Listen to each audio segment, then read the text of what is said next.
In the next series of videos, we'll be working with percent calculations, and there are some types of percent problems that come up quite often in the trades. We're going to look at examples right now that include tolerance, efficiency, and some financial problems. Let's see what you can do so far. Here we have a tolerance problem. An electrical resistor is rated at 500 ohms plus or minus 10%. This is an example of a tolerance value. We're told that the resistor is rated at 500 ohms, give or take 10%, so there's a lower and an upper limit to that range. Using this information, can you figure out the highest value its resistance could have in ohms in this range? Take a moment and try and figure that out.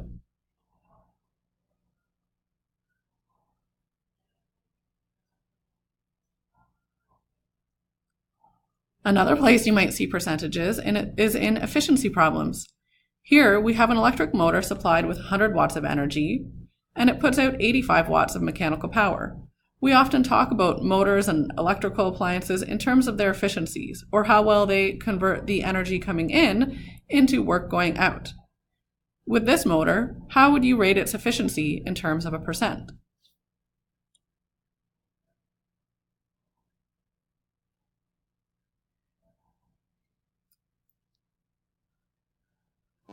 The most common place so far you've probably seen percents is in financial questions. Let's look at this example. If you get a contractor's discount of 20% off your bill at a hardware store, what would your total bill be if your subtotal was $1,432.27?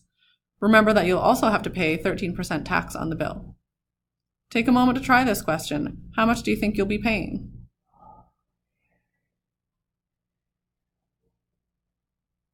As you can see, there are many types of applications where we see percents.